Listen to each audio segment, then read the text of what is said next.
அவரவர் மைக்கை மியூட் பண்ணிட்டா நிகழ்வுக்கு வசதியாக இருக்கும். முதல்ல இன்னைக்கு தகையணங்குறுத்தல் 109வது அதிகாரத்தை இன்னைக்கு முற்றுவதல் செய்த பா. அமுதா என்ற மாணவி நம்மிடையே வந்திருக்கிறார். அவர் கடலூர் கந்தசாமி நாயுடு மகளிர் கல்லூரியில் முதுகலை தமிழ் 2ஆம் ஆண்டு படிக்கிறார். படிப்பு நிறைவு அடையக்கூடிய நிலையில் தருவாயில் இருக்கிறார். ரொம்ப மகிழ்ச்சி. அமுதா, உங்க பெற்றோர் பேரை சொல்லுங்க.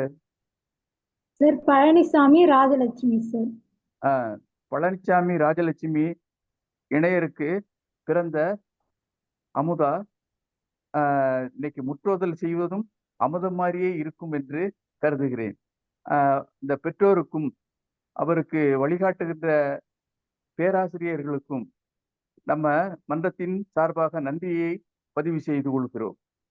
அடுத்து உரைப்பொழிவாளர் நிசாந்தி, ஆவண்ணா நிசாந்தி. இவர் MA, PhD, MPhil, PhD எல்லாம் நிறைய பட்டங்கள் பெற்றிருக்கிறார். முனைவர் பட்டம், ஆய்வியல் நிறைஞர் பட்டம் எல்லாம் முடிச்சிருக்கிறாங்க. ஆய்வு கட்டுரைகள், சங்க இலக்கியத்தில் திருமண முறைகள் பற்றி ஒரு ஆய்வு கட்டுரை வழங்கியிருக்கிறார். அடுத்து வரலாற்று அடிப்படையில் பௌத்தம் என்ற தலைப்பின் கீழ் ஒரு ஆய்வு கட்டுரை எழுதியிருக்கிறார்கள். பிறகு கலைஞரின் நாடகங்களில் சமுதாய சீர்திருத்தம் என்ற ஒரு ஆய்வு கட்டுரையும் எழுதியிருக்கிறாங்க. பங்கேற்ற கருத்தரங்கங்கள் அப்படின்னு பார்த்தோம்னா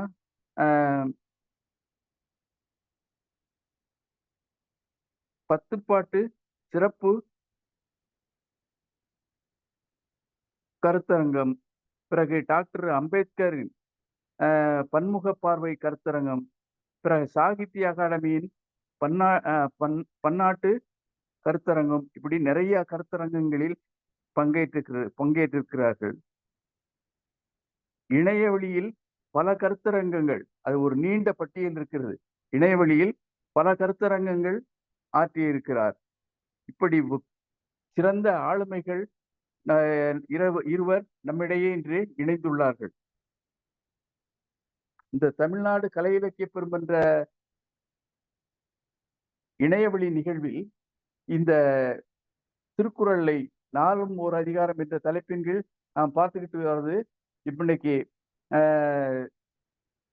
தகையணங்குறுத்தல் என்ற அதிகாரத்தை பா. அமுதா என்ற மாணவி முற்றுவதல் செய்ய வருமாறு அழைக்கிறேன், அன்புடன் அழைக்கிறேன்.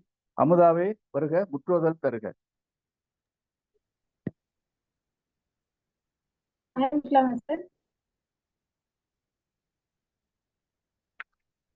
முற்றுவதல் செய்யுங்கம்மா. கெட்டும் பரவட்டும் முத்தமிழ் தாய்க்கின் முதற்கண் வணக்கம். அவையோர் அனைவருக்கும் என் பணிவான இரவு வணக்கம். எனக்கு கொடுக்கப்பட்டுள்ள தலைப்பு தகையணங்குறுத்தல். அடங்குகோள் ஆழ்மயிர் கொள்ளோ மாதர்கோள் மாறும் நெஞ்சு கணக்கு தாளை கொண்டனத்து உடைத்து கண்டறியின் கூற்றின் பலனை இனியறிந்தே பெண்டகையால் பேரமர் கட்டு கண்டார் கேக்கலையே. கொஞ்சம் இணைய இடர்பாடு இருக்கு, விட்டு விட்டு கேக்குது. ஆமா ஆமா, கேக்கல. இப்ப கேக்குதா சார்? இப்ப கேக்குதுமா, அப்படி சொல்லுங்க. இப்ப கேக்குதுமா. தித்திக்கும் தேன் தமிழ் திக்கெட்டும் பரவட்டும் முத்தமிழ் தாய்க்கும் முதற்கண் வணக்கம். என் பணிவான இரவு வணக்கம். கொடுக்கப்பட்டுள்ள தலைப்பு தகையணங்குறுத்தல். அணங்குகோள் ஆழ்மையில் கொள்ளோ கணங்குழை மாதர்கோள் மாலும் என் நெஞ்சு நோக்கினால் நோக்கெதிர் நோக்குதல் தாக்கணக்கு தான் கொண்டனத்து உடை கண்டறியின் இனியறிந்தே பெண்டகையால் பேரமர் கட்டு கண்டார் உயிருண்ணும் தோற்றத்தால் பெண்டகை பேதைக்கு அமர்த்தன கண் குற்றமோ கண்ணோ பிணையோ மடவரல் நோக்கம் இம்மூன்றும் உடைத்து கொடும்புருவம் கோடாமரப்பின் நடுங்கனர் செய்யல மண் இவள் கண் கடா கலிவேல் கட்படாம் மாதர் படா முறைமேல் துகில் ஒன்னுதற்கோ உடைந்தோ உண்ணுதற்கோ உடைந்தே நாட்டினுள் நன்னார முக்கும் என் பீடு பிணையேர் மடநோக்கும் நாணம் உடையார்க்கு அணியவனோ ஏதில் தந்து உண்டார்க்க அல்லது நடுநரா காமம் போல் கண்டார் மகிழ் செய்தல் இன்று. நன்றி ஐயா. மிக்க நன்றி அம்மா. மிக்க நன்றி மாணவியே. அருமையாக உச்சரித்து மிகவும் சிறப்பாக சொன்னீர்கள். உங்களுக்கு தமிழ்நாடு கலை இலக்கிய பெருமன்றம் நெஞ்சார்ந்த நன்றிகளையும் பாராட்டுகளையும் வாழ்த்துக்களையும் தெரிவித்துக் கொள்கிறது. அடுத்து இந்த அதிகாரத்திற்கு உரைப்பொழிவு நிகழ்த்த வருமாறு முனைவர் ஆ நிசாந்தி என்பவரை அன்புடன் அழைக்கிறேன். முனைவர் பெருந்தகையே வருக, உரைப்பொழிவு தருக.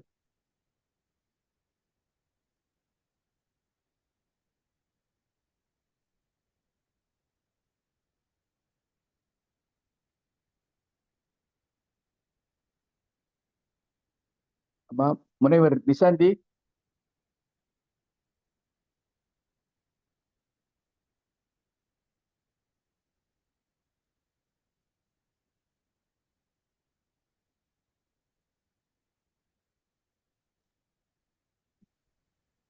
முதல்ல இணைஞ்சிருந்தாங்களே,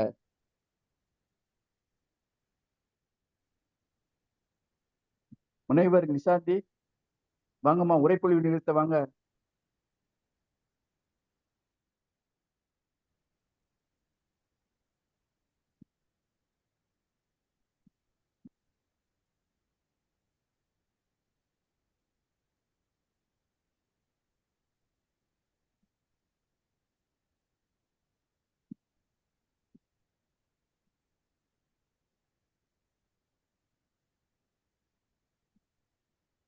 சாந்தனே, வீடியோ ஆன் பண்ணிக்கிறீங்க. Okay okay. எனக்கு அவர் ஐயா பேசுறது கேட்கவே இல்ல. இப்ப கேக்குது, இங்க கேக்குது, நீங்க பேசுறது கேக்குது. வீடியோ மட்டும் ஆன் பண்ணிட்டு உங்க உரைப்பொழிவை வழங்குங்க. ஓகே ஓகே அண்ணா. எல்லாரும் உங்களுக்காக தான் வெயிட் பண்ணிக்கிட்டு இருக்காங்க. சரி அண்ணா. வீடியோ ஆன் பண்ணிக்கிறேங்க. வீடியோ ஆன் பண்ணிக்கிறேன். பேசலாங்களா? பேசுங்க முனைவர் நிசாந்தி. உரைப்பொழிவு வழங்குங்க. உரைப்பொழிவு வழங்குங்க. மகிழ்ச்சி மகிழ்ச்சி. தமிழ்நாடு கலை இலக்கியம் பெருமன்றம் ஒருங்கிணைந்து இதனை தொடர்ந்து நடத்தி வரும் திருக்குறளில் நாளும் ஓர் அதிகாரம் எனும் தலைப்பில் இணையத்தின் தொடரில் எனக்கு வாய்ப்பளித்த தமிழ்நாடு கலை இலக்கியம் பெருமன்ற உறுப்பினர்கள், மூத்த அறிஞர்கள், தோழர்கள், சான்றோர் பெருமக்கள் அனைவருக்கும் என்னுடைய முதற்கண் வணக்கத்தை தெரிவித்துக் கொள்கிறேன். எனக்கு கொடுத்துள்ள அதிகாரம் 109வது அதிகாரம் தலையண குருத்தல். தலையண குருத்தல் பொருள் பாத்தீங்கன்னா, ஒருவன் ஒரு பெண்ணின் அழகை கண்டு மயங்கிய மனநிலையை பற்றி எடுத்து உரைக்கின்றது. திருக்குறள் நூலாசிரியர் திருவள்ளுவர். பால் காமத்பால், இயல் களவியல். அதிகாரம் 109ல முதல் குறள் 1081வது குறள். அணுகுகொள் ஆய்மயில் கொள்ளோல் கணுக்குழை மாதர்கொள் மல்லும் என் நெஞ்சு. இதோட விளக்கம் பாத்தீங்கன்னா, என்னை வாட்டும் அழகோ வண்ண மயிலோ இந்த மங்கியை கண்டு நான் மயங்குகிறேன் என்று தலைவன் சொல்றது.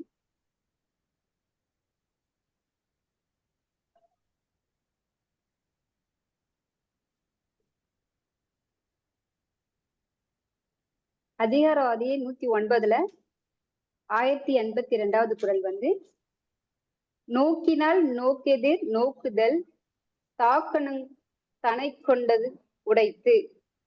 இதோட பொருள் நான் அவளை நோக்கினேன், அவளை நோக்கி பார்க்கும் பார்வைக்கு எதிராக அவள் வீசும் பார்வையானது தன் ஒருத்தி மட்டும் தீண்டி சக்தியுடைய ஒரு தெய்வம் துணைக்கு ஒரு பெரும் படையும் கொண்டு ஒப்பானது. ஐயா சாத்தூர் கணேசன் மைக்கை மியூட் பண்ணிக்கோங்க. சொல்லுங்கம்மா சொல்லுங்க. தலைவன் வந்து ஒரு பெண்ணை பத்தி சொல்றான். ஒரு பெண்ணின் பார்வைக்கு உரிய வலிமை மிக அருமையாக எடுத்து உரைக்கின்றான் இந்த குறள்ல. இக்குறள் வந்து பாத்தீங்கன்னா, ஒரு பெண்ணின் பார்வைக்கு விழுந்தவர்கள் அல்லது வீழ்த்தப்பட்டவர்கள் அதிகம் இருப்பதனால்தான் என்னவோ பெண்ணின் கண்கள் ஆயுதங்களுக்கு ஒப்பாக வந்து அடிக்கடி எடுத்து சொல்றாங்க. அவன் சான்றா இதை எதை சொல்றான்னா, வேல் போன்ற விழிகள் என்று இந்த பெண்ணோட விழிகளை வந்து சான்றா வந்து இங்க சொல்றான். இதற்கு ஒப்பனையா வந்து பாத்தீங்கன்னா, சங்க இலக்கியத்துல வந்து பாத்தீங்கன்னா கலித்தொகை இதுல வந்து பாத்தீங்கன்னா நோக்குங்கள் நோக்கின் அணங்காக்கும் என்ன 13வது பாட்டுல 5வது வரியில வந்து இதுக்கு ஒப்பனையா சொல்லியிருக்காங்க சொல்றாங்க.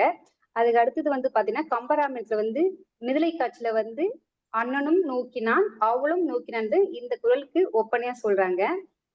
அதையே கம்பராமாயணத்துல வந்து நோக்கிய நோக்கெல்லாம் 36வது பாடல்ல வந்து சொல்லியிருக்காங்கன்றத சொல்றாங்க. அப்புறம் சங்க இலக்கியத்துல வந்து 500 வந்து 23வது பாட்டுல வந்து பாத்தீங்கன்னா ஒரு வரி இதுக்கு ஒப்பனையா சொல்றாங்க.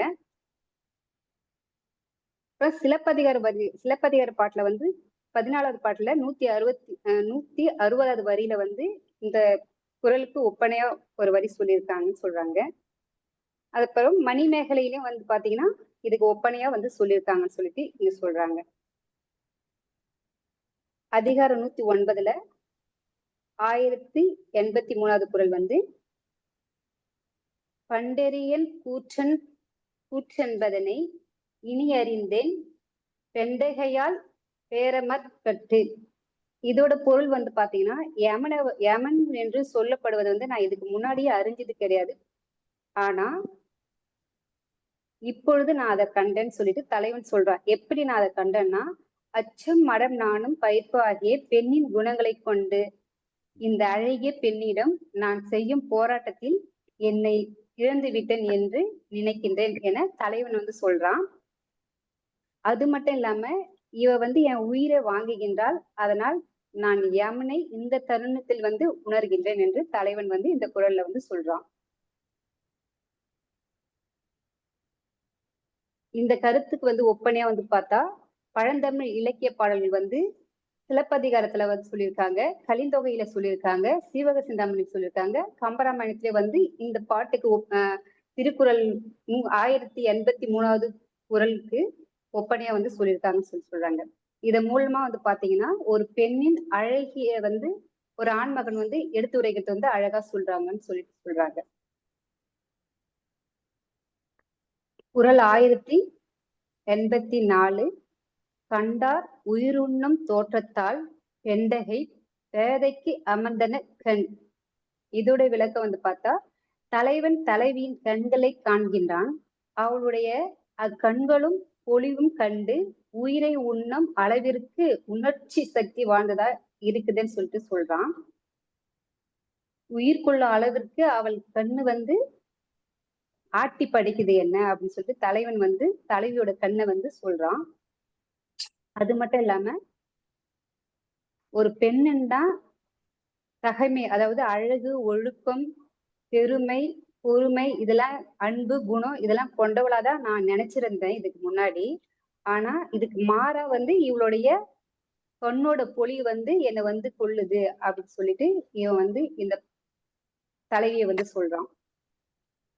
அவன் இதுக்கு ஒப்பனையும் வந்து பாத்தீங்கன்னா அழகுதனை கண்டேன் நல்லின்பங்கள் கண்டேன் என்று பாரதிதாசன் பாடிய பாட்டு வந்து பார்த்தா இப்படி ஒரு அழகு உயிரை கண்ட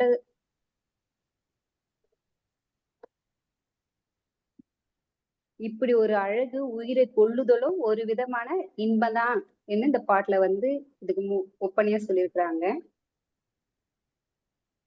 அதுக்கு அடுத்த குறள் 1085 கூற்றுமோ கண்ணோ பிணையோ மடவர் நோக்கமின் மூன்றும் உடைத்து என்னை கொல்லும் யமனோ என்னுடைய மேனி முழுவதும் படரும் கண்ணோ அல்லது பயம் தெரியும் பொன்மானோ என்று எனக்கு தெரியல. ஏன்னு கேட்டீங்கன்னா தலைவன் சொல்றான், என் மீது இந்த பெண்ணின் பார்வையானது நான் சொன்ன மூன்றையும் கொண்டு இருக்கிறதுன்னு சொல்லிட்டு தலைவன் வந்து தலைவி வர்ணிக்கிறான் சொல்றான். அதுக்கு அடுத்த குறள் வந்து 1086வது குறள். கொடும்புறவும் கோட மறைப்பின் நடுங்கண்ணர் செய்யல மண் இவள்கண். அதாவது பெண்ணின் புருவம் எவ்வளவு அழகு வாழ்ந்தது, அது எவ்வளவு பேசுகிறது, இதனால காதலனுக்கு எவ்வளவு துயரம் என்பதை வந்து இந்த குறள்ல வந்து தலைவன் வந்து சொல்றான். தலைவன் சொல்றான், நான் பார்த்த பெண்ணிடம் காதல்ல விழுந்தேன், வாயால பேசாம வளைந்துள்ள அவளது புருவத்தால் புருவம் கொண்ட கண் கொண்டு பேசுகின்றாள், மனம் பேச வேண்டியது எல்லாம் வந்து அவளுடைய புருவம் என்னிடம் பேசுகின்றது, அதனால நான் வந்து காதல் நோயால் தவிக்கின்றேன், அது மட்டும் இல்லாம எனக்கு நடுக்கமும் துயரமும் அதிகமா இருக்குன்னு சொல்லிட்டு தலைவன் வந்து இந்த குறள்ல சொல்றான். இதுவே அவளது புருவங்கள் வந்து வளையாத கோடு இல்லாம இருந்திருந்தா நான் வந்து காதல்ல விழுந்திருக்க மாட்டேன், எனக்கு வந்து இந்த நோயும் வந்திருக்காது, நான் நடுக்கத்திலயும் துயரத்திலயும் இருந்திருக்க மாட்டேன் அப்படின்னு சொல்லிட்டு தலைவன் வந்து சொல்றான் இந்த 1086வது குறள்ல. அதுக்கு அடுத்த குறள் 1087. கடா களிற்றின் மேல் கட்படம் மாதர் படா முளைமேல் துகில்.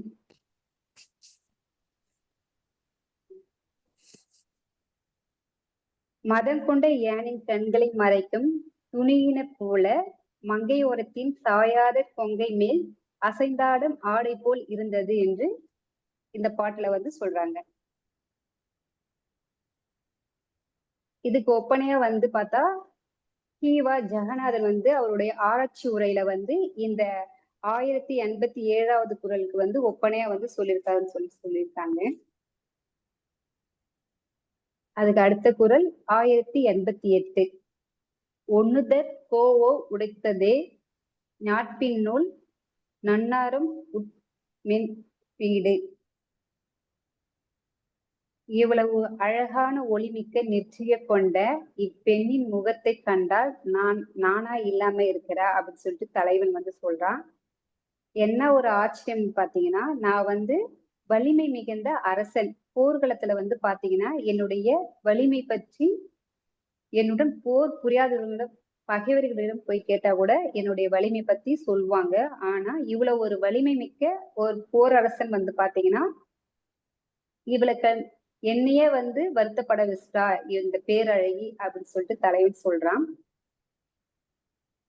அது மட்டும் இல்லாம இப்ப வந்து நானும் ஒரு சராசரி மனிதரா தான் வந்து இருக்கிறேன், ஏன்னா நான் வலிமை மிக்க ஒரு போர் செய்யற வீரன், ஆனா இந்த பெண்ணை கண்டதுல நானும் ஒரு சராசரி மனிதனா தான் இருக்குன்னு சொல்லிட்டு இந்த குறள்ல வந்து தலைவன் வந்து சொல்றாங்க. 1089வது குறள். பிணையோர் மழநோக்கும் நானும் உடையார் அணியவனோ ஏதில் தந்து.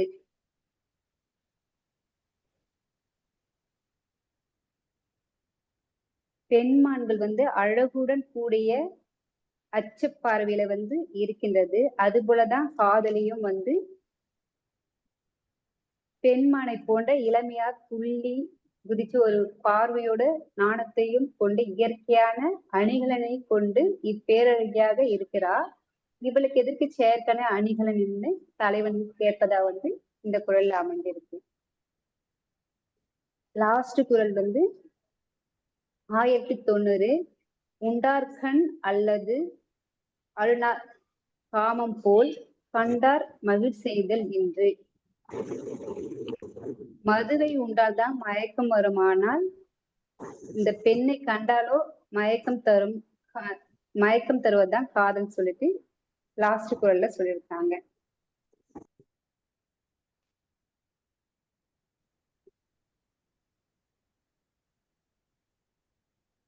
லாஸ்ட் இது வந்து இங்க வந்து பெண்ணின் காதலோட இதை பத்தி இங்க சொல்லியிருக்காங்க.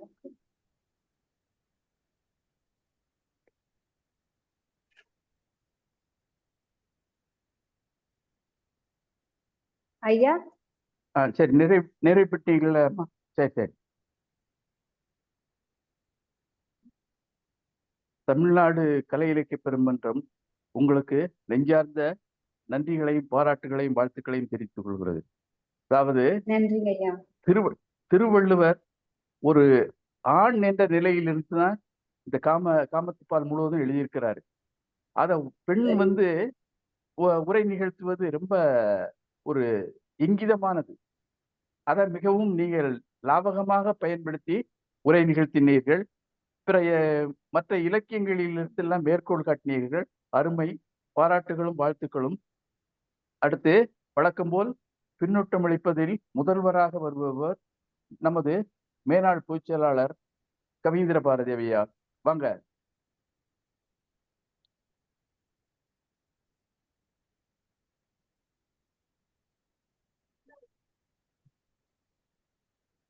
ஐயா, மேனாள் பொதுச் செயலாளரே, பின்னூட்டம் அளிக்க வாங்க.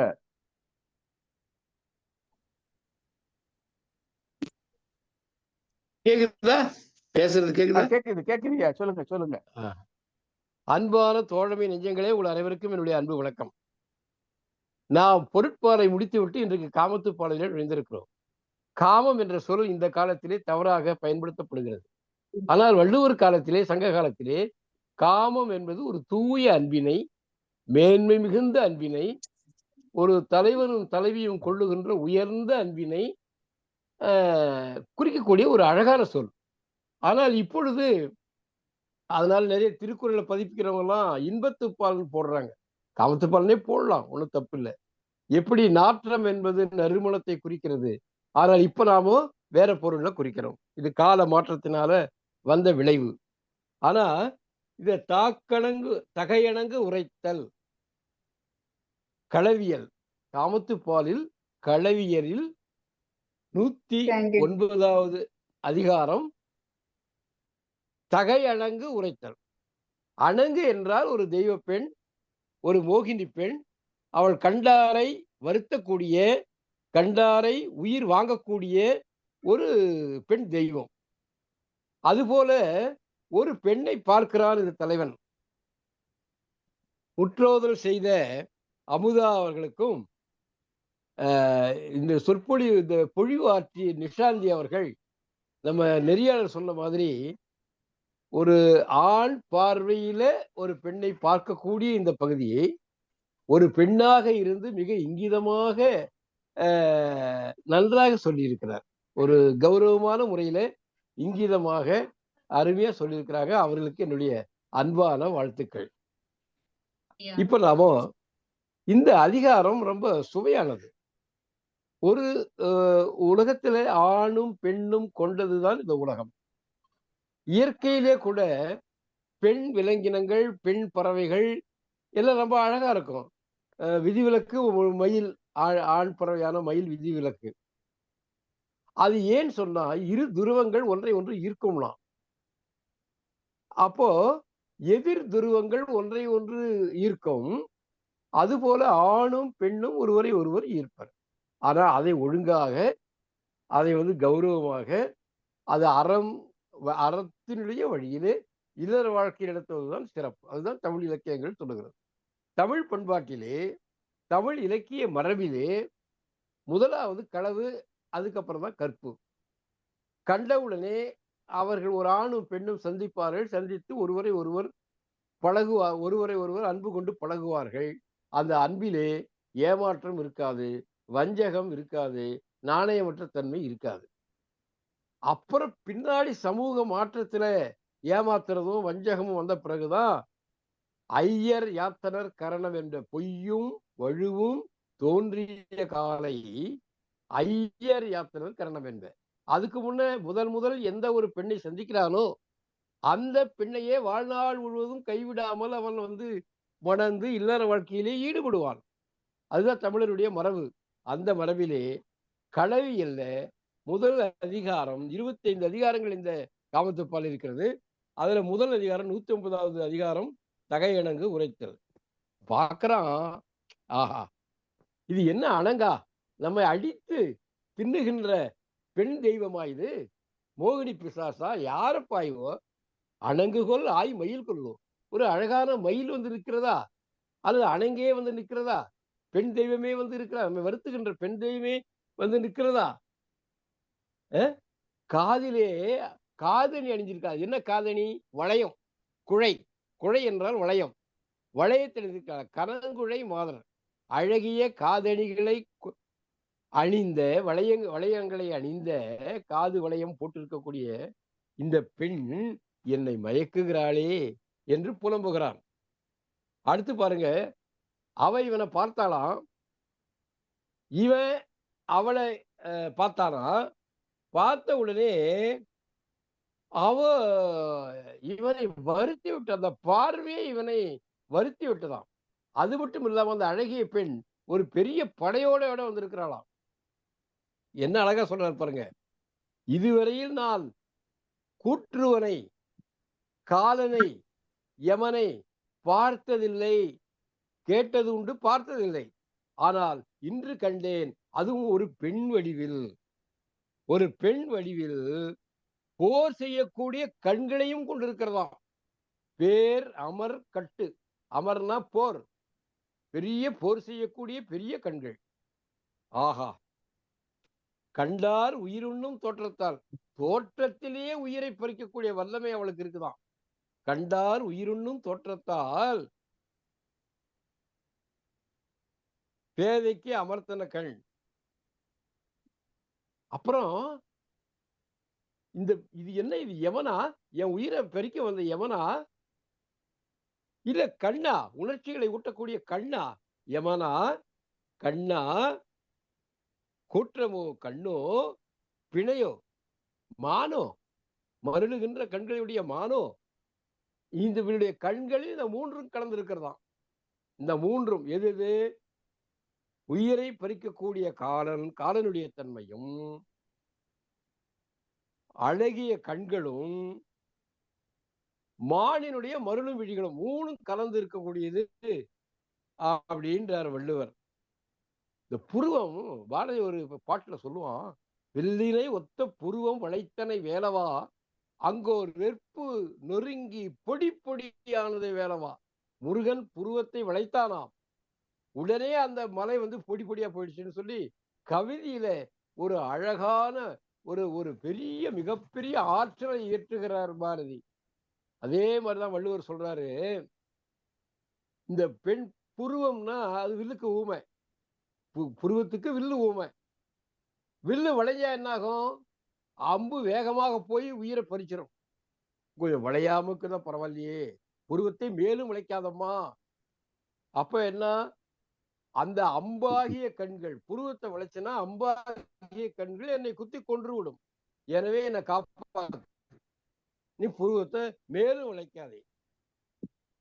கொடும் புருவம் கோடா மறைப்பின் நடுங்கமர் செய்யாமல், நடுங்கமர் செய்யல,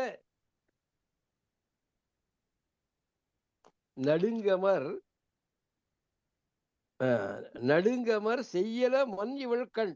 அப்பா தப்பிச்சம்பா, புருவத்தை மேல வளைக்கலப்பா, வளைக்காதனால நடுங்கக்கூடிய நான் உயிர் போகாமல் தப்பித்தேன் அப்படின்றான். ஒரு பெண்ணினுடைய அழகை ரொம்ப அழகா வர்ணிக்கிறார் வள்ளுவர் தான் சொல்றாரு இது. அது அப்புறம் அந்த நம்ம நிஷாந்தியே ரொம்ப அழகா சொல்லிட்டாங்க, நான் விளக்க வேண்டியதில்லை. ஒரு பெண்ணாக இருந்து தன்னுடைய இளம் மார்புகளை தவழுகின்ற அந்த மேலாடை, அது கொஞ்சம் விளையிட்டாலும் என் உயிர் போயிடுன்றான். எப்படி மதம் பிடித்த யானைன்னு முகப்படாம போட்டுக்கிறானோ, அதை கண்ணை மறைக்கிறானோ, மறைத்தால்தான் அது எதிரியை வீழ்த்தாமல் இருக்கும். அதுபோல இவள் அந்த மார்பை பாரதி சொல்லுவார், தில்லி துருக்கர் செய்த வழக்கப்படி பெண்கள் முகமலர் திரையிட்டு மறைப்பதெல்லாம் வள்ளி இடையினையும் ஓங்கி நிற்கும் மார்பினையும் மூடுதல் சாத்திரம் கண்டாய். மார்புகளை மூட வேண்டும், அது அவ மெல்லிய ஆடையால மூடி இருக்கிறாள், அது கொஞ்சம் விலகினாலும் என் உயிர் போயிடும்ன்றான் இவன். ஒண்ணுதற்கோ உடைந்ததே ஞாழ்ப்பில். இது அருமையான குரலுங்க. என்ன சொல்றானா, என்னுடைய பேராண்மையை கேள்விப்பட்டால் நேரிலே வந்து போரிடாத பகைவர்கள் கூட அஞ்சி நடுங்குவார்கள். ஆனால் ஒரு அழகிய நெற்றி, ஒளி பொருந்திய நெற்றி என் பெருமையெல்லாம் உடைத்து விட்டதேன்றான். என்ன சொல்றான் பாருங்க, ஒண்ணுதற்கோ உடைந்ததே, ஒளி பொருந்திய ஒரு நெற்றி என்னுடைய பீடு பெருமையெல்லாம் உடைத்து விட்டது. ஏண்டா நான் எவ்வளவு பெரிய வீரன் தெரியுமா? என்னுடைய பேராண்மையை கேள்விப்பட்ட வீரர்கள் நேரிலே வராமல் அஞ்சி நடுங்குவார்கள். நேரில் வராத வீரர்களும் பகைவர்களும் அஞ்சி நடுங்குவார்கள். அப்படிப்பட்ட வீரம் பொருந்திய என்னுடைய பெருமையை எல்லாம் ஒரு நெற்றி உடைத்து விட்டது என்றான். என்ன கவி கவிதை கொஞ்சுகிறது. எப்படி கொஞ்சது பாருங்க. ஒண்ணுதற்கோ உடைந்ததே ஞாழ்பெண்ணுள் போர்க்களத்திலே நன்னாரம் எதிரிலே வராத பகைவர்களும் நடுங்கக்கூடிய என்னுடைய பெருமையானது பேராண்மையானது ஒரே ஒரு நெற்றி முன்னால நொறுங்கி போயிடுச்சுன்றான். கடைசி குரல் தாங்க அருமை. இப்போ மது இருக்குது இல்லைங்க, வடிக்கக்கூடிய மதுவை வடித்திருக்கிறார்கள். அதுவை பருகினால் போதை ஏற்படும், மயக்கம் உண்டாகும். கல்லை குடித்தால்தான் மயக்கம் உண்டாகும், மதுவை பருகினால்தான் மயக்கம் வரும். ஆனால் ஐயோ,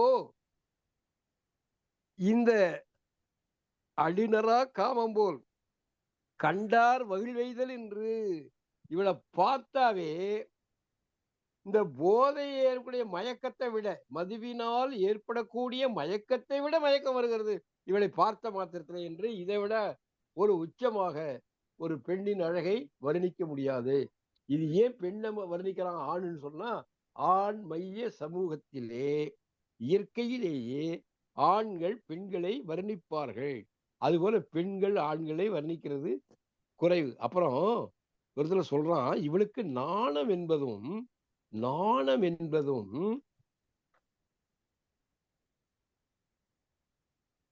பிணையேர் மனநோக்கம் மான்களை போன்ற மருளுகின்ற கண்களும் திரண்ட நாணம் என்பதும் அழகாக இயற்கையிலேயே அமைந்திருக்கிறது. இயற்கையே அழகுடையாள். இவளுக்கு எதுக்குப்பா அணிகலன்களை எல்லாம் நகைகளை எல்லாம் போட்டு மேலும் அழகுபடுத்துறாங்க. கம்பன் சொல்லுவான், சீதையை தயார் செய்கிறார்கள் திருமணத்திற்கு. அப்பொழுது அவளுக்கு அணிகலன்களை எல்லாம் அணிவிக்கின்றதாம். கம்பன் சொல்லுவான், யாரே அழகுக்கு அழகு செய்வார்னு. அந்த மாதிரி வள்ளுவர் என்ன இந்த கருத்து தான் அநேகமா கம்பன் எடுத்து சொல்லி இருப்பான். என்ன சொல்றான் பாருங்க, பிணையேர் மடநோக்கும் நானும் உடையாட்கு அணி எவனோ எதிர தந்து. ஏப்பா, மான் போன்று மருளும் கண்களும் அழகிய கண்களும் நாணமும் என்ற இயற்கையான அழகு இருக்கும்போது எதற்கையா இவளுக்கு மேலும் மேலும் நகைகளை அணிவிக்கின்றார்கள் என்று அழகுக்கு ஏன் அழகு செய்கிறார்கள்? இப்படி ஒரு அருமையான அதிகாரத்தை முற்றோதல் செய்த அன்பு மாணவி அமுதா அவர்களுக்கு சொன்ன மாதிரி, நம்ம நெறியாளர் சொன்ன மாதிரி அமுத தமிழில் இனிமையாக அதை வாசித்தார்கள். அதே போல நிஷாந்தி அவர்கள் பொறுப்பாக கவனமாக ஒரு ஆண் நோக்கிலிருந்து பெண்ணை வர்ணிக்கக்கூடிய இந்த அதிகாரத்தை ஒரு பெண்ணாக இருந்து மிக பொறுப்பாக கச்சிதமாக இங்கிதம் தவறாது எல்லோரும் ஏற்றுக்கொள்ளும்படியாக ரசிக்கும்படியாக அருமையாக சொல்லியிருக்கிறார்கள். அவருக்கு என்னுடைய அன்பும் வாழ்த்துக்களும். இந்த அருமையான நிகழ்வை ஏற்பாடு செய்த, இங்கதான் வள்ளுவன் தான் கவிஞன் என்பதை இந்த காமத்து போல ரொம்ப அழகா உணர்த்தான். இப்படிப்பட்ட இந்த அதிகாரத்தை பொழிந்த நிஷாந்தி அவர்களுக்கு அன்பும் வாழ்த்துக்களும். இந்த வாய்ப்பை ஏற்படுத்தி கொடுத்த கலையிலக்கிய பெருமன்ற இலக்கிய குழுவிற்கும் அதன் பொதுச் செயலாளர் அருமை மருத்துவர் அறம் அவர்களுக்கும் என்னுடைய அன்பும் வணக்கமும் நன்றியும். உலகம் முழுதும் பார்த்து கொண்டிருக்கிற அன்பு தமிழ் நெஞ்சங்களுக்கு என அன்பு வணக்கம், நன்றி. மிக்க நன்றி மேனாள் பொதுச் செயலாளர் அவர்களே. இதுல பின்னூட்டத்தால் பெருமை சேர்க்கிறவர்களில் தாங்கள் தான் முதல்வர். பின்னூட்டத்தால் பெருமை சேர்க்கிறது, அந்த மிக்க நன்றி. அடுத்து அரசியல்வியமா கையை ஊத்திருக்கீங்க, வாங்க. பின்னூட்டம் அளிக்கவங்க கையை ஊத்தினா நல்லது. அனைவருக்கும் வணக்கம். இன்று இந்த நாள் இனிய நாள். இன்று எனது அருமை சகோதரர் திரு நவநீத கிருஷ்ணன் அவர்களின் 70வது பிறந்த நாளை முன்னிட்டு 70வது திருக்கல்யாணம் அரியலூரில் அவரது இணைய ரேவதியின் அம்மா வீட்டில் நடைபெற்றது. உடன்பிறப்புகளும் நண்பர்களும் சேர்ந்து எளிய முறையில் வெகு சிறப்பாக இந்த விழாவினை விழா நடைபெற்றது. பார்ப்பதற்கு அவ்வளவு அருமையாக இருந்தது. நமது தமிழ்நாடு கலை இலக்கிய மன்றத்தின் சார்பில் இணையருக்கு வாழ்த்துக்கள். அதே சமயம் அவர்களை வணங்கி மகிழ்கிறேன். அடுத்து, இன்று முற்றோதல் செய்த மாணவி, அந்த எனக்கு இணைப்பு ரொம்ப லேட்டா கிடைச்சதுனால முற்றோதல் செய்யறத கேட்க முடியல. இருந்தாலும் அவர்களுக்கு வாழ்த்துக்கள், பாராட்டுக்கள். இன்றிலிருந்து காமத்துப்பால் அதிகாரம் 1 தொடங்குது. இந்த காமத்துப்பாலை பெண்கள் பொருள் கூறுவது என்பது மிகவும் கடினம். பொருள் எளிது, சொல்லுகின்ற விதம் இருக்கிறதே, அந்த சொல்லாடல், சொற்களை கையாளும் விதம், அது தெரிந்திருக்க வேண்டும்.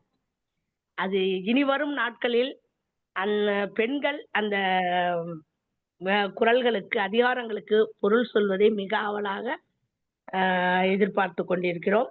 இன்றைய உரையாசிரியர் எளிய முறையில் அழகாக கூறினார்.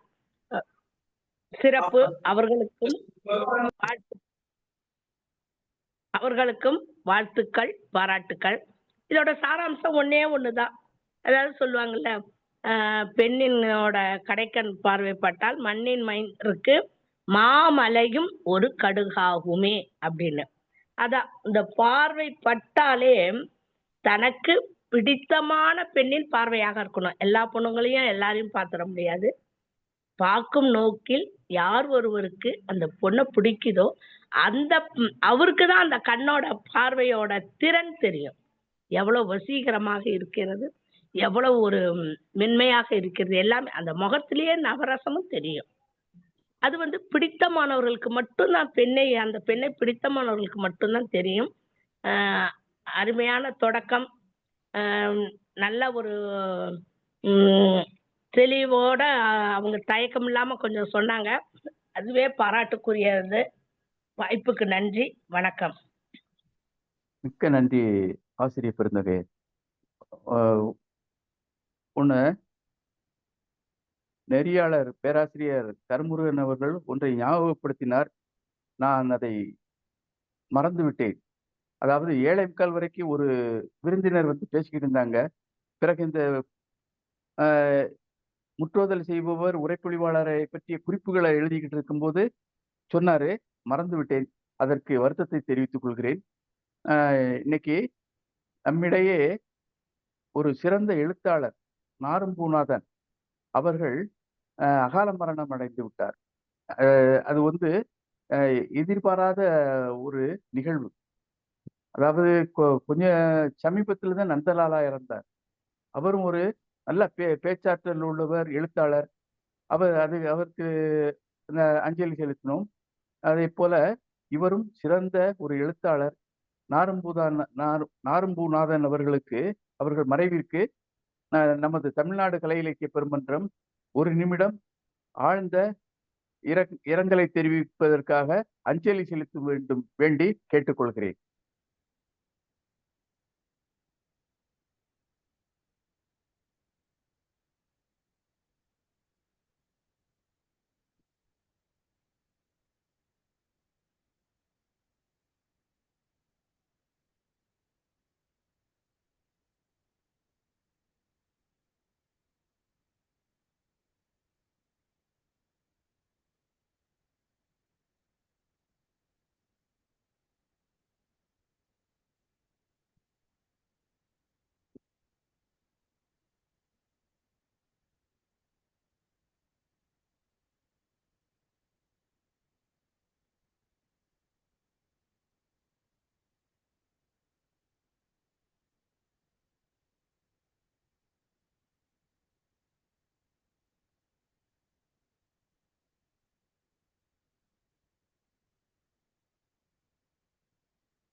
மிக்க நன்றி தோழர்களே.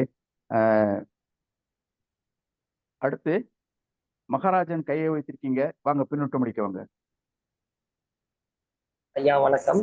தமிழ்நாடு கலை இலக்கிய பெருமன்ற உறுப்பினர்கள் அனைவருக்கும், தோழமைகள் அனைவருக்கும் முதற்கண் வணக்கம். இந்த நிகழ்வின் மூலமாக தான் நான் தெரிஞ்சுக்கிட்டேன், நாரும்பூநாதன் ஐயா தவறிவிட்டார் என்ற செய்தி. எப்போதும் சிரித்து பேசக்கூடியவர்கள்.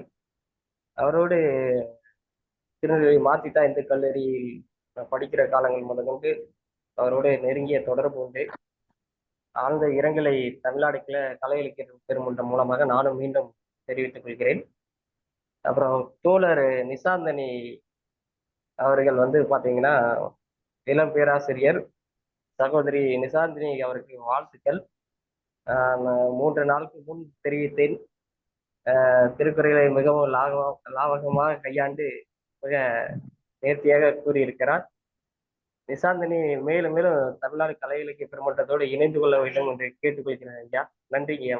நான் நிசாந்தினிக்கும் முற்றோதல் செய்த மாணவிக்கும் வாழ்த்துக்களை தெரிவித்தேன். நன்றி ஐயா. மிக்க மிக்க நன்றி பெருந்தகை. அடுத்து பின்னோட்டம் அளிக்கிறதுக்கு யாராவது இருக்கீங்களா? ஒருத்தரும் கையை உயர்த்துன மாதிரி தெரியல. பின்னோட்டம் அளிக்கிறதுக்கு யாராவது இருக்கீங்களா? வணக்கம். வணக்கம். யாரு? செங்கை கிருஷ்ணனா? ஆமாய்யா ஆமாய்யா. சரிங்க.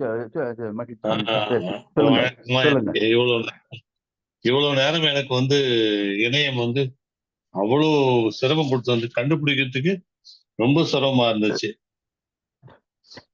ஆமா, ரொம்ப சிறப்பாக இந்த முற்றோதலை நிகழ்த்திய அருமை மக்கள் அவர்களுக்கும், இன்றைக்கு உரைப்பொழிவை நிகழ்த்திய சகோதரி அவர்களுக்கும் அதற்கு நன்றியை தெரிவித்துக் கொள்கிறேன்.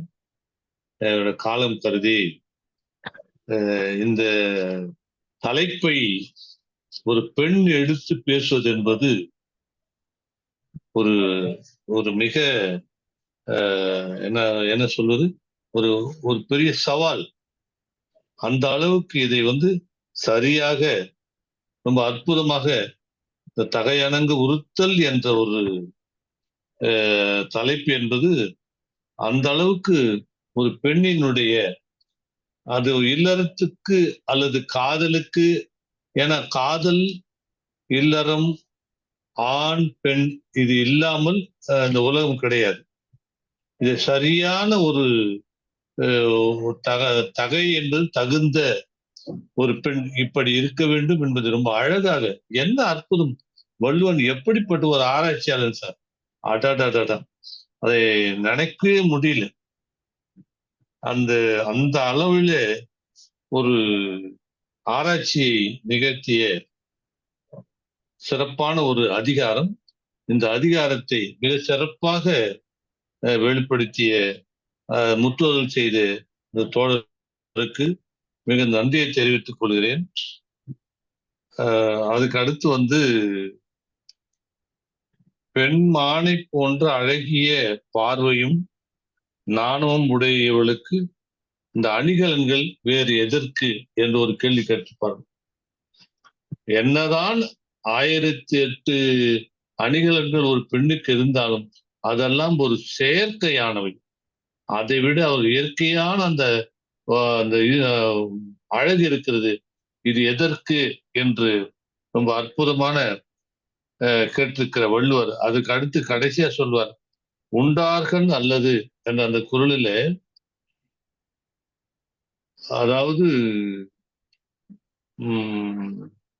கள் தன்னை உண்டவரிடத்தில் அல்லாமல், அந்த மது என்பது உண்டவருக்கு மட்டுமே மயக்கம் தரும். ஆனால் அந்த அணங்கு என்பது அதற்கு அடுத்து பார்த்தாலே ஒரு மயக்கம். இது வந்து என்ன சொல்வது என்பதால், அந்த ஒரு சிற்றின்பம் அப்படின்றதை விட அந்த பெண்மை, அந்த உண்மையான அன்பினுடைய அடையாளத்தை, கல் என்பது உண்டால்தான் மயக்கம் தரும், ஆனால் இந்த பெண் பார்த்தாலே மயக்கம் தருகிறாளே, இவளை விட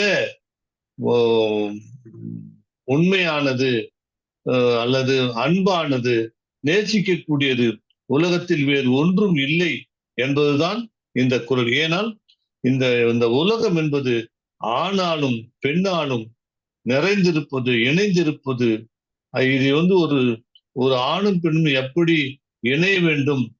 இதுல இன்னொன்று சுருக்கமாக சொல்ல போனால், பெண்ணுக்கு உடைய ஒரு ஒரு சிறந்த ஒரு ஆளுமையை, ஒரு சிறந்த சக்தியை இப்படித்தான் இருக்க வேண்டும் என்பதை ரொம்ப அழகாக வள்ளுவர் சொன்னதை சிறப்பாக சொன்ன அந்த ஆளுமை அவர்களுக்கு என்னுடைய நன்றியை தெரிவித்துக் கொள்கிறேன், வாழ்த்துக்களை தெரிவித்துக் கொள்கிறேன். நன்றி, வணக்கம் தோழர்களே. மிக்க நன்றி ஐயா. அடுத்து சாத்தூர் கணேசன் ஏதாவது பின்னூட்டம் சொல்றீங்களா, அல்லது டிஎஸ்என் தோழர்? இங்கெல்லாம் சொல்லலைன்னா நிறைவு பின்னூட்டத்துக்கு போயிடலாம். பின்னூட்டம் அளிக்க நிறைவு பின்னூட்டம் அளிக்க நல்லாசிரியர் திரு நாகராஜன் ஐயா அவர்களை வணங்கி வரவேற்கிறேன். மாமன்றத்தை வணங்குகின்றேன்.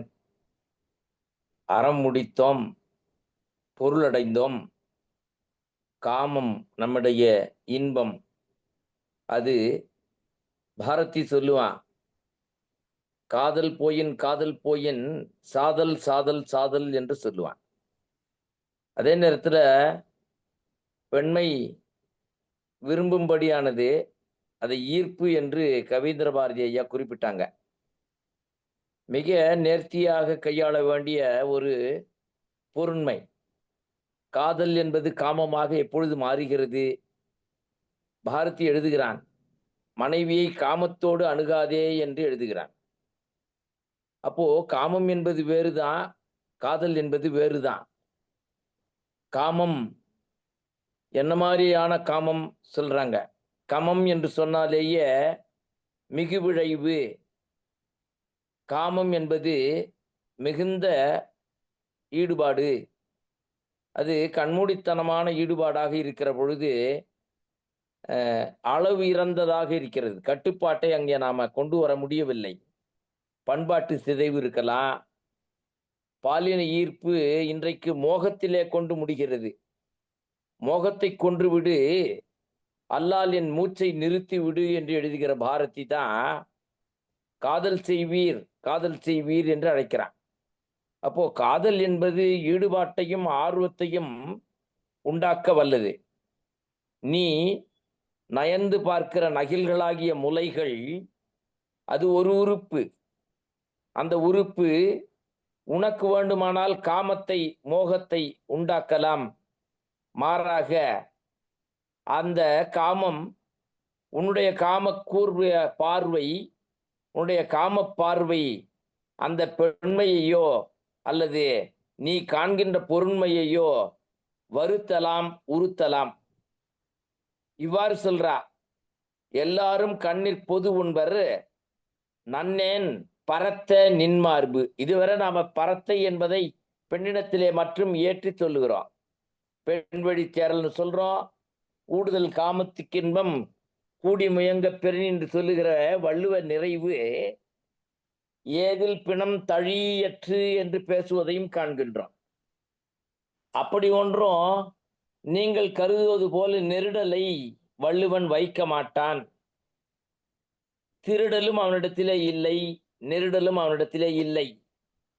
மிக பாரித்து அழகாக உரைக்கலாம். இந்த 1330 குறள்ல இன்றைக்கு காரணம் இன்பம் என்று சொல்லுகிற ஏதோ ஒரு புலனுகர்ச்சியாக இவர்கள் காண்கின்ற பார்வைதான் இன்பத்துப்பால்.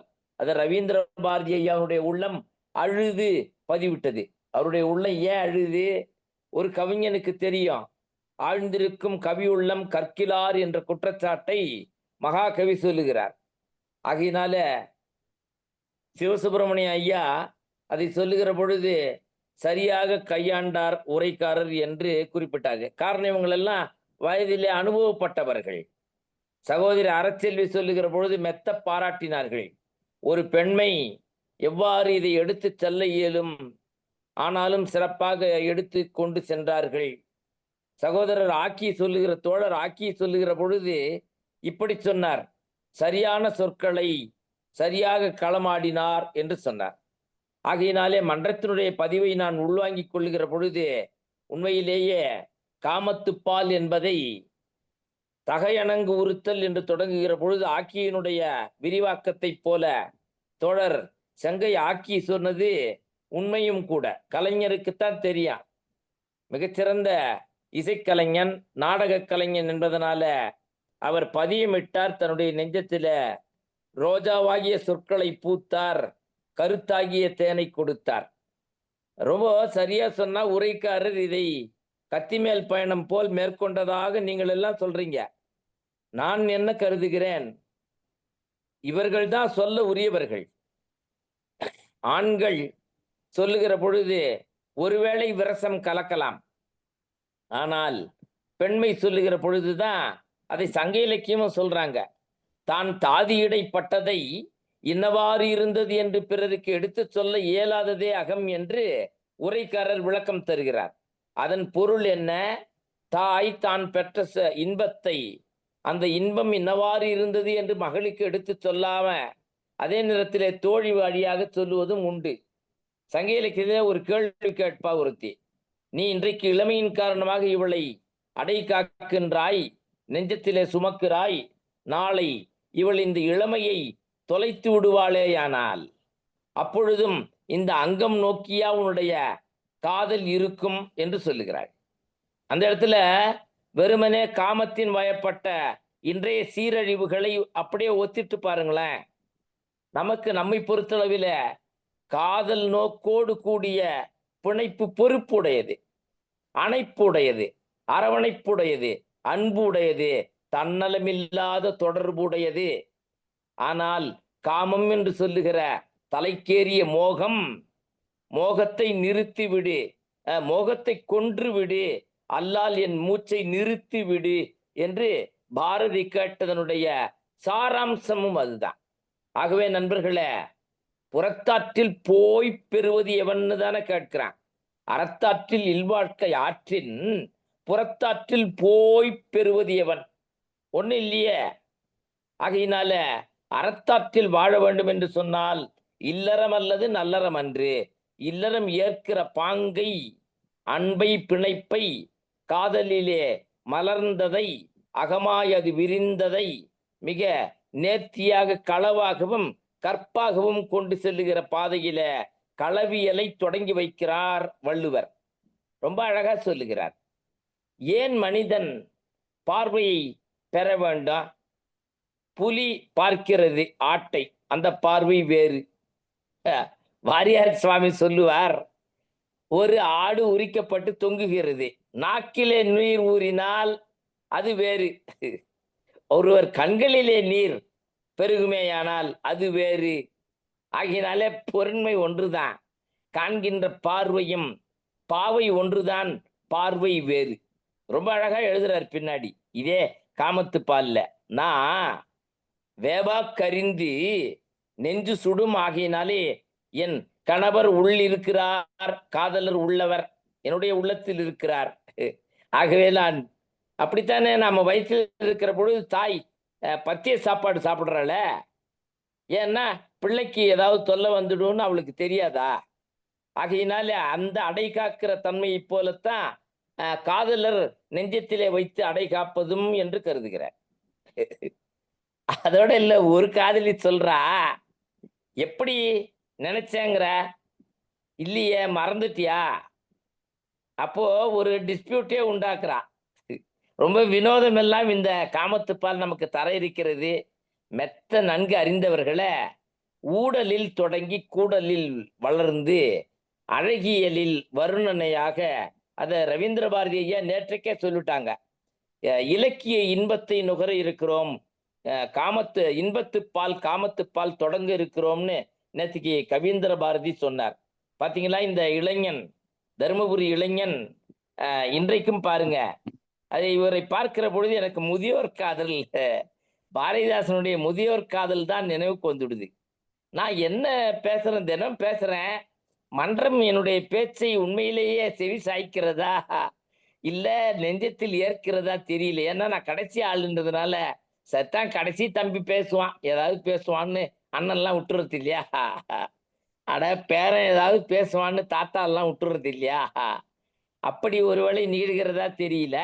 இருந்தாலும் காதலியின் அழகை இங்க நாம வர்ணனையா பார்க்கிறோம். ஒரு காதலியினுடைய அழகு, அந்த அழகு எங்கெல்லாம் இருக்குது, அந்த அழகியல் துன்பியலா எப்போ மாறுது? ஆஹ் வந்து மன்றம் ஏற்றுக்கொள்ள வேண்டாம். இந்த பழமொழி இருக்கிறதுனால சொல்றேன். குரங்கு போல ஒருத்தியை பிடிச்சானா, அதுக்கு மேல அந்த பழமொழியை நான் விளக்க வேண்டாம்.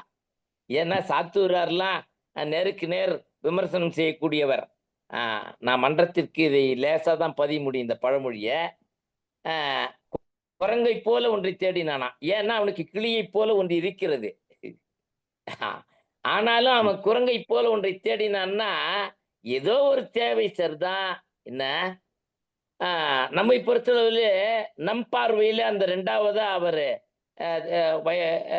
இணைத்து கொண்டது குரங்கு நம் பார்வையில. ஆனால் அவருக்கு அவளேதான் ரதி, அவளேதான் கதி, அதுதான் விதி. ஏதோ ஒரு சதி. இருந்தாலும் இங்கே சொல்றார் காதலின் அழகு காதலனை வருத்துகிறது, உறுத்துகிறது. அப்போ தகை அணங்கு உறுத்துகிறாள். அப்போ அணங்கு கொல் ஆய்மையில் கொல்லோ கணங்குழை மாதர் கொல். அப்போ கணங்குழையில் இருக்குது, அந்த கணங்குழை அணிந்திருக்கிற அவளிடத்தில் இருக்கிறது. அப்போ அழகு எங்கே இருக்கிறதுன்னு ஒரு வினா, அதற்கான ஒரு விளக்கமாக ஒரு குறள். அந்த பெண்ணினுடைய நிலை, அந்த பெண் சாதாரணமா ஒரு ஆளா இல்லையா, படையாக வந்திருக்கிறாளா இல்லையா? இரண்டாவது குறள்.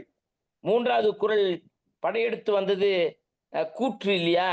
கையால் விழித்தற்றுன்னு முன்னாடி பார்த்தோம். யமனை கையால கூப்பிட்டா எப்படி இருக்கும்?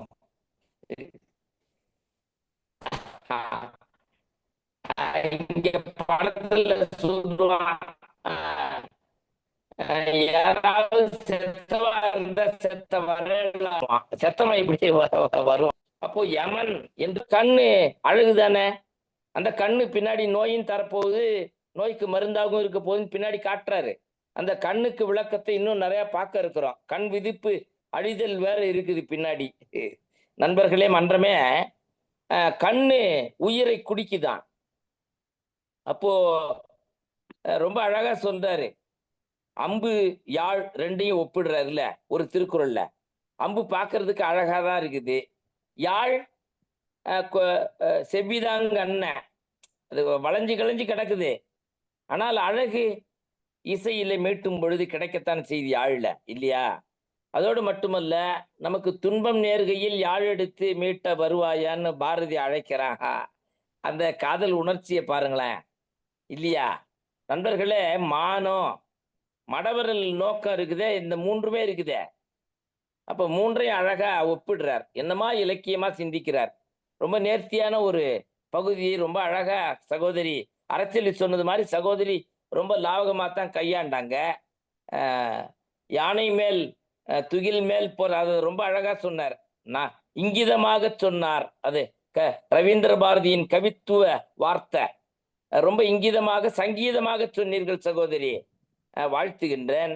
மார்பு அழகர் ரொம்ப அழகா சொல்றான். புருவ எழிலை சொல்லுகிறார் வள்ளுவர். நெற்றி அதை ரொம்ப ஸ்லாகித்து சொன்னார். ஒரு பகையே பயந்து ஓடக்கூடிய அது இந்த நெற்றிக்கு கீழே விழுந்துடுதே இல்லையா?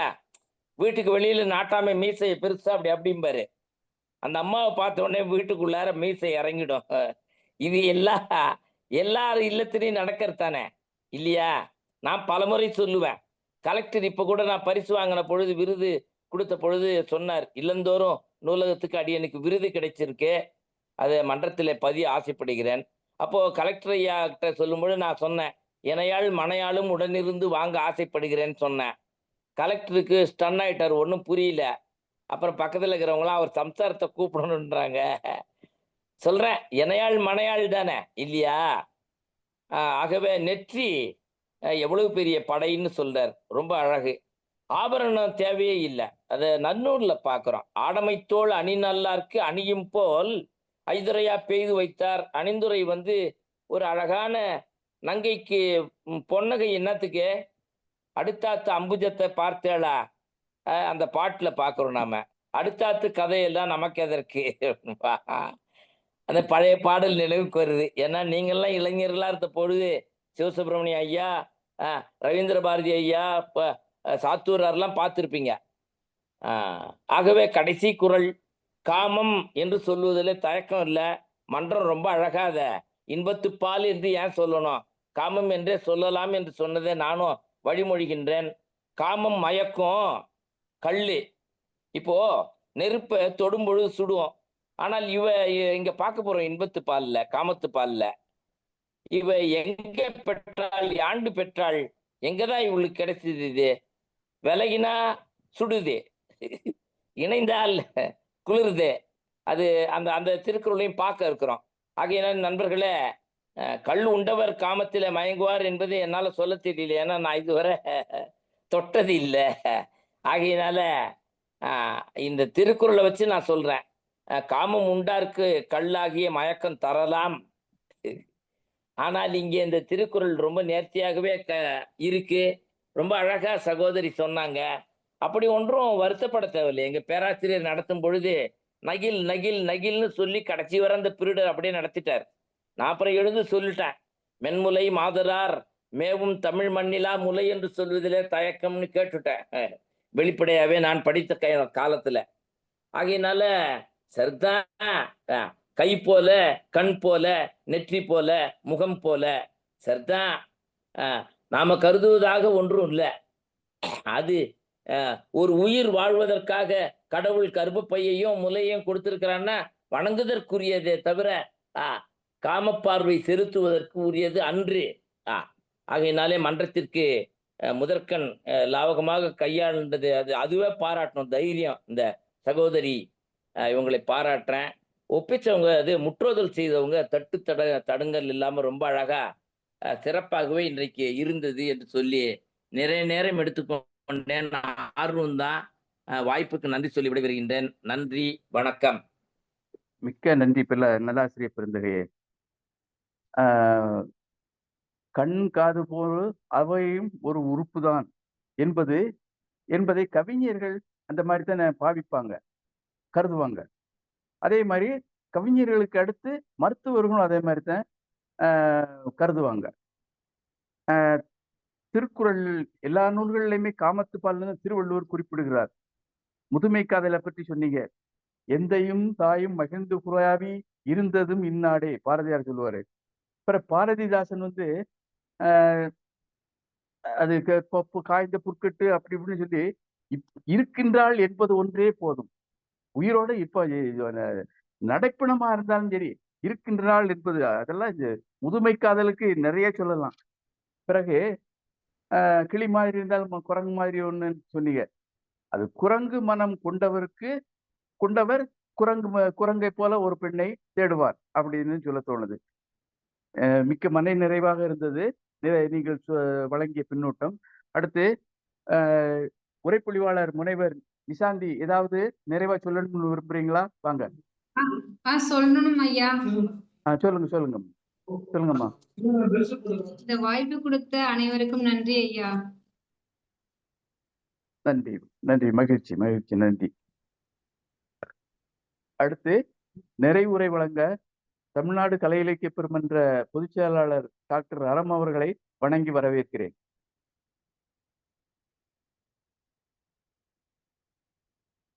இருக்காங்களா? நவநீதி கிருஷ்ணன் ஐயா மீட்டிங்ல இருக்காங்களோ? சரி, அப்பனா சரி, நம்ம நிறைவு பண்ணிடலாம்.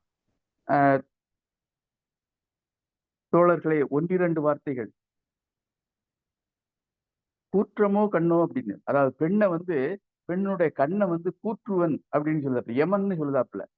ஆனால் ஒரு சத்தியவான் சாவித்திரி யமனிடமே தன்னுடைய கனவின் உயிரை மீட்டாள். அதை குறிப்பிட்டு சொல்ல தோன்றுது.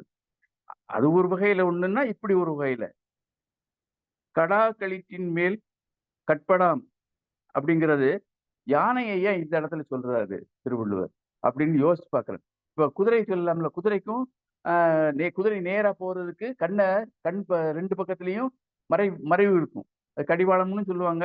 அந்த இது யானையை ஏன் சொல்றாருன்னா, யானைக்கு திடீர்னு மதம் பிடிச்சிரும் அப்படிங்கிறத குறிப்பால் உணர்த்துகிறார். அடுத்து இதுல நிறைய உள்ள குறள்கள் பலவற்றை வைத்து கவியரசு கண்ணதாசன் ஒரு பாடல் எழுதியிருப்பார்.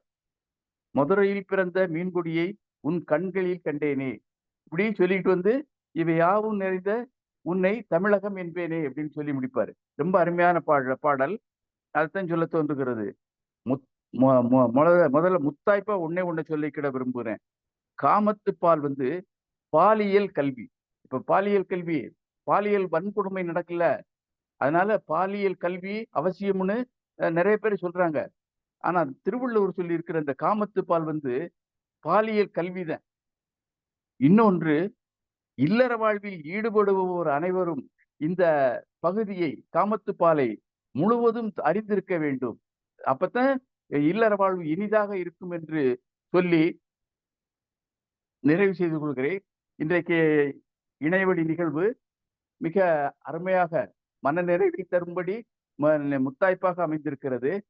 இதே மாதிரி நாளை இரவு 8 மணிக்கு திருக்குறள் நாளும் ஓர் அதிகாரத்தில் பெருந்திரளோடு பங்கேற்போம் என்று கூறி